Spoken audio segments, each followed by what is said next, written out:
No, we're talking about it.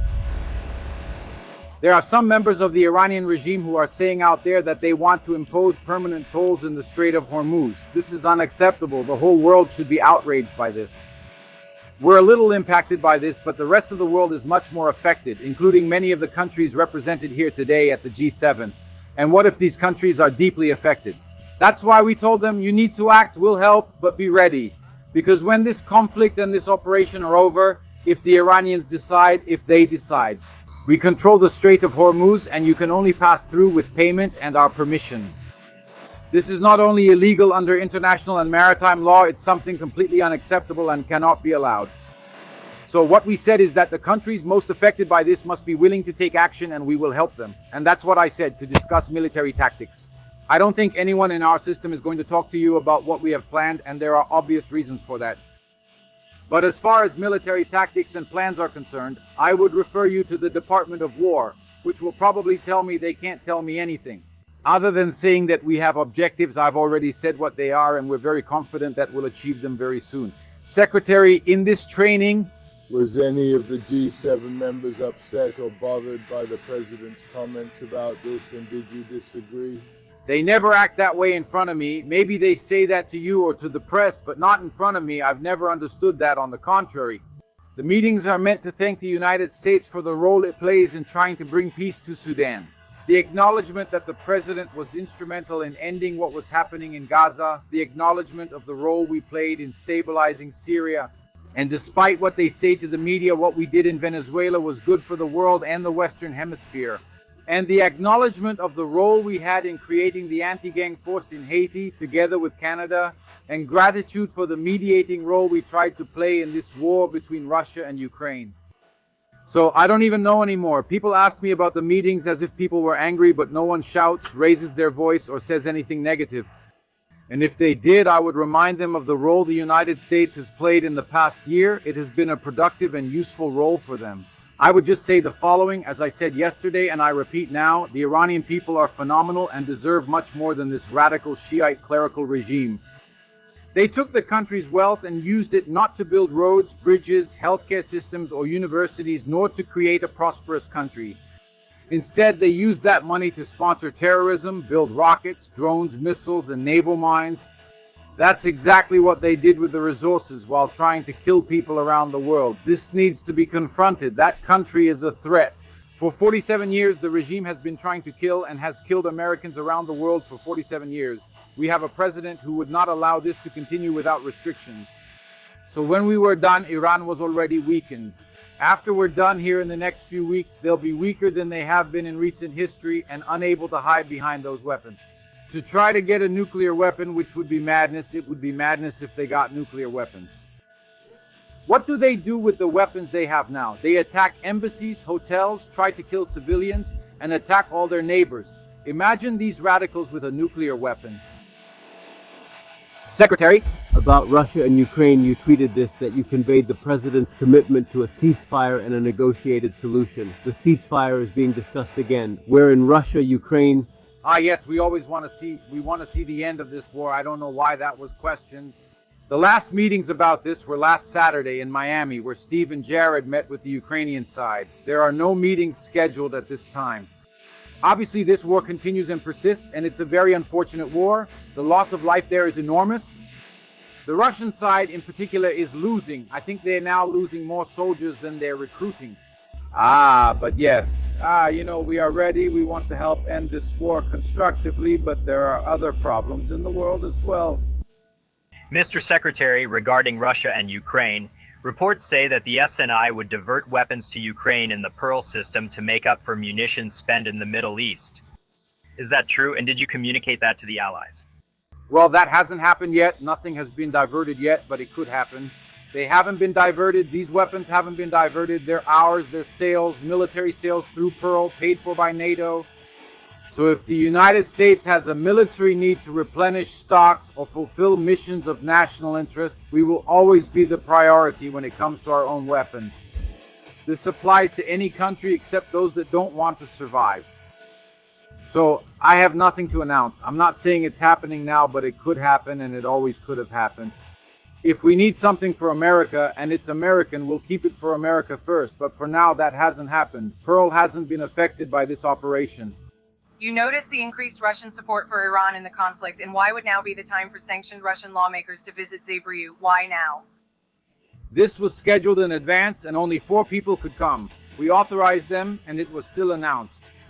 But let's separate 2 issues. Russia is still a powerful country with nuclear weapons, and it's important for nuclear powers to have a certain level of governmental and diplomatic engagement. I don't think that was a big concession, not at all. And what was the first part of the question? Russia has increased support for Iran? Look, let me put it this way. Nothing that Russia does for Iran is affecting our operation in any way. Effectively, that was the best I could do. That's it, Zabryu. They tell the lesbian and the security barons depend on this role coming from dominance. That's a lie. I heard him say it, and it's unfortunate. He knows it's false and wasn't told that. What he was told was that the obvious security guarantees will not take effect until there is an end to the war, because otherwise you would be getting involved in the war, right? What guarantee? Troops ready to intervene and act. Implementing this now means entering the war. What was clearly told to him, and he should understand, is that the security guarantees only come after there is an end to the war, and that this did not depend on him giving up territory. I don't know why he says otherwise. That's not true. As we have already said, to the Ukrainian side, what the Russians are demanding, we are not defending that. We explained this to them. The choice is theirs. It's not up to us to decide for them. We never said they had to accept or refuse. Our role is to understand what both sides want and to seek a middle ground. The decision in the end is up to Ukraine. If they don't decide or give in, the war continues. The same goes for the Russians if they don't want to make certain concessions to the Ukrainian side, so the war continues. We will keep trying to facilitate whatever is possible. If it's not possible, then the war will continue, unfortunately. Troops to the Middle East. They mobilized an officer on foot. And guess what? Okay. Why don't you have this? Sir, what role could the troops sent to the Middle East play besides preparing the ground for a possible ground invasion? And although you mentioned several weeks, are you concerned that this could involve the SLA? In the kind of prolonged conflict that President Trump promised to avoid when he took office? This will not be a long conflict. My objectives have been stated, and I repeat them because as I see these reports, there seems to be no clarity about what those objectives are. We have been as clear as possible since the very first night about what the objectives of this mission are. We are going to destroy their factories that produce missiles, rockets, and drones. We are going to destroy their Navy and Air Force. We are going to neutralize their missile launchers so they can't hide in them to obtain nuclear weapons. We can achieve this. We have reached these objectives. We are ahead in most of them, and we will accomplish it without any ground troops at all. As for the reason for the deployments, the president needs to be prepared for multiple contingencies. I refer you to the Department of Defense, which will probably say the same thing, but we can achieve all our objectives with our ground troops. But we will always be prepared to give the president maximum flexibility and the greatest opportunity to adapt to any contingencies. About Ruva. 2 questions. For decades, you have been an advocate for regime change. But now there seems to be a sense that maybe President Trump would settle for a victory that would only mean an economic gain. Do you have a sense of where you got that feeling from? Well, there is A lot of reports that the counterfeiting is widespread and easy for anyone. Any report about Cuba that doesn't come from me or the president is a lie, because only we handle this. Do you still want regime change? Look, all these sources of information about Cuba don't know anything. Okay, they're not on the list. Okay, they have no idea what this is. It's happening now. Would you care about what I said? Economic agreement? How so? Cuba's economy needs real change, and that will only happen if the government changes. It's simple. Who will invest billions in a communist country? Who's going to invest billions of dollars in a communist country governed by incompetent communists? What's even worse than communism, worse than a communist, is an incompetent communist. Their system of government must change because they won't develop economically without it. Economic reform is vital. Giving people economic and political freedom is important, but they go hand in hand, they come together. An agreement for you in which the Castro family remains in power, It's not about the Castro family, but about a failed system and regime. Folks, a few things on Cuba. I didn't come to France just to discuss Cuba, but let's talk about it.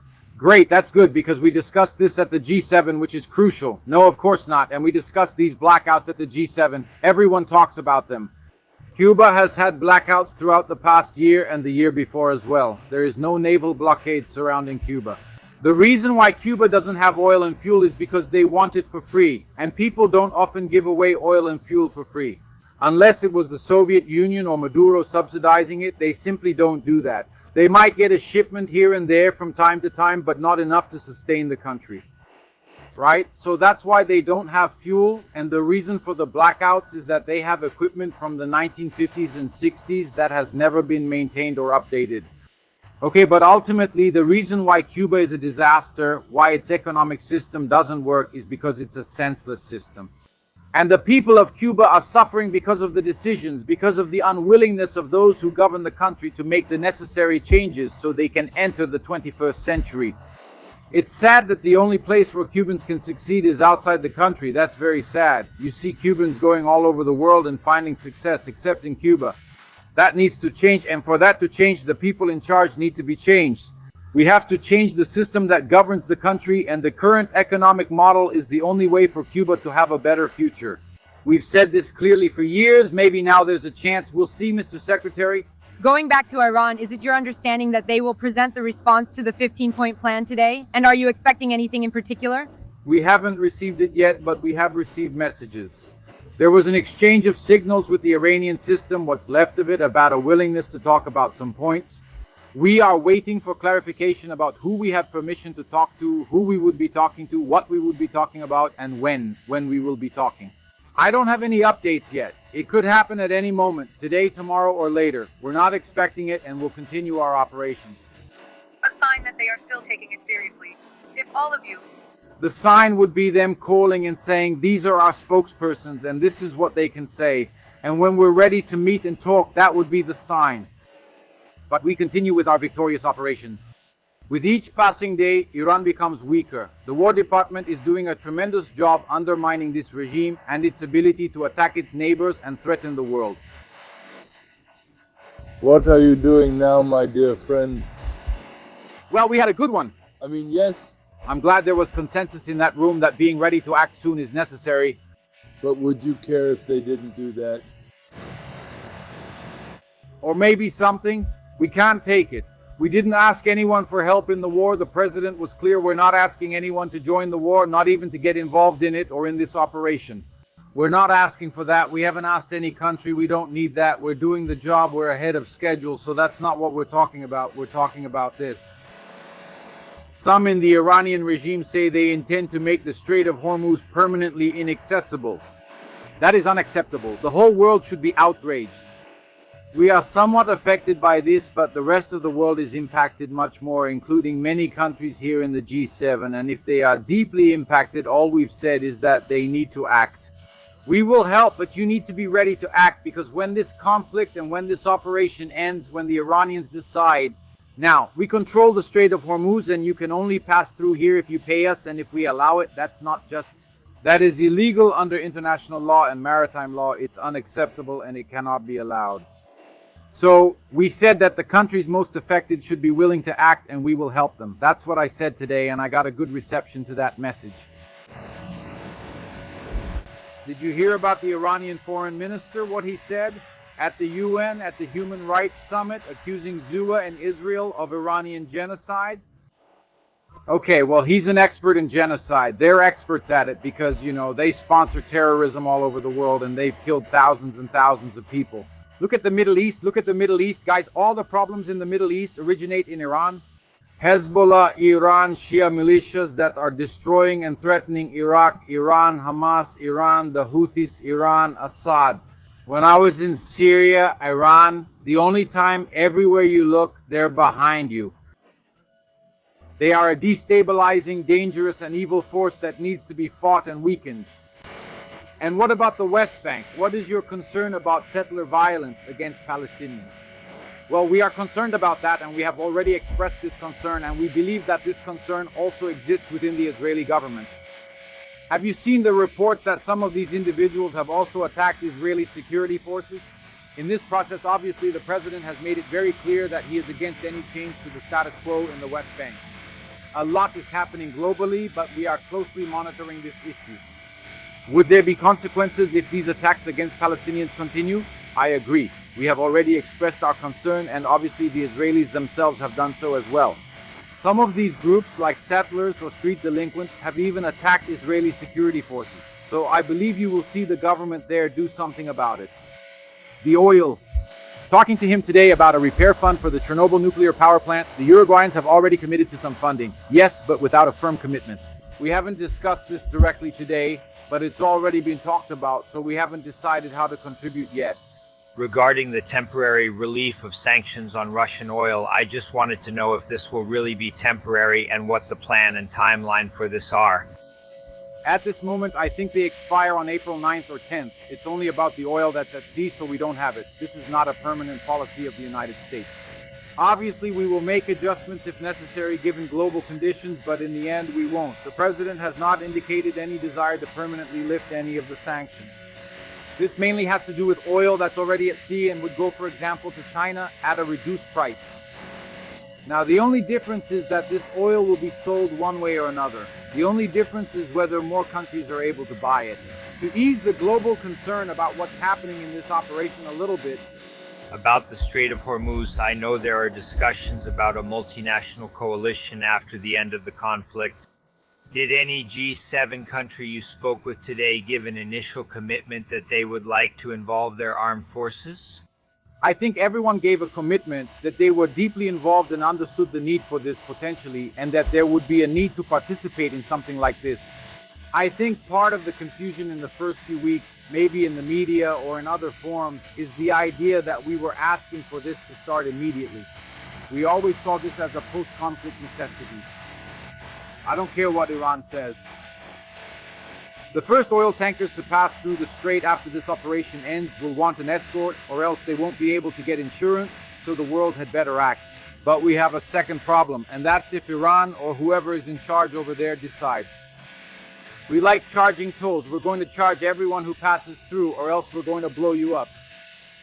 The world needs to act and do something about this, especially the countries that depend the most on the strait, rich, powerful, stable countries. So we will be there to help.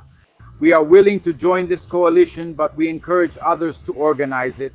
Many today showed that they understood the message, agreed with it, and were working to make it happen. It's getting cold. Let's get out of here. Let's go.